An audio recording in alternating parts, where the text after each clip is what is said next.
मलाई सर बढुवा गरिदिनु पर्यो भने चाहिँ नआउनु है मेरोमा चाहिँ, यो चाहिँ बन्द है। मलाई सर अनि त्यो नाकामा चाहिँ मलाई राख्नु पर्यो सरवाह गरिदिनु पर्यो भने फेरि नआउनु मेरोमा, स्पेसली नाकाहरूमा। यो पनि मेरो ठाउँमा नआउनु होला, किनभने त्यहाँ चाहिँ सरवाह हुँदैन, तपाईँ अर्कै ठाउँमा सरवाह हुन्छ डेफिनेटली चाहिँ हो। त्यो भयो भने चाहिँ है यो हामीले सिस्टम अनुसारमा हामीले यसको प्लानिङ गरेका छौँ सरवाह बढाएको कुराहरूमा। त्यही भएर तपाईँले अबदेखि ढोका ढकढक्न कसैको ढोका ढकढक्नु पर्दैन।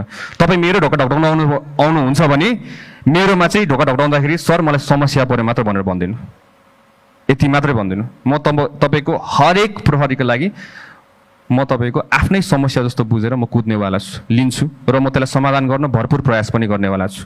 धेरै अप्ठ्यारो नमान्नु, मसँग अप्ठ्यारो मान्नुपर्ने जरुरत छैन। निर्धक्क भएर मसँग तपाईँ कुरा गर्न आउनु सक्नुहुन्छ।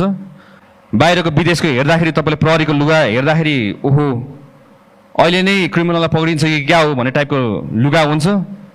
हाम्रो हेऱ्यो उद्रेको लुगा, खुइलेको जुस्ता, च्यातेको boot. We are going to change this, we will be changing this. यसलाई पनि परिवर्तन गर्छौँ हामीले। यसलाई पनि हामीले के गर्छौँ भन्दाखेरि चाहिँ राम्रोसित पुलिसलाई हेर्दाखेरि त्यो छुट्टै लेभलको रेस्पेक्ट आओस्।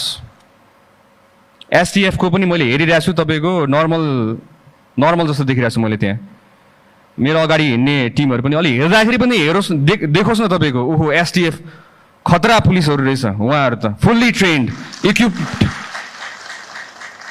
दङ्गा नियन्त्रण गर्न जाँदाखेरि दुईटा हात दिएर पठान्छ। कसरी गर्ने दङ्गा नियन्त्रण? तर दुईटा हातले आन्दोलन रोक्न सकिँदैन हजुर। हामीले माथिबाट निर्देशन दिँदै गर्दाखेरि तल्लो दर्जाको हाम्रो कर्मचारीहरूले कति रिस्क बेहोरेर तपाईँको अगाडि उभिनुपर्छ, ज्यान धरापमा राखेर हुनुपर्छ। At least we need to equip them. तपाईँको त्यही अनुसारको सिल्ड, त्यही अनुसारको बुट, त्यही अनुसारको कम्युनिकेसन च्यानल्स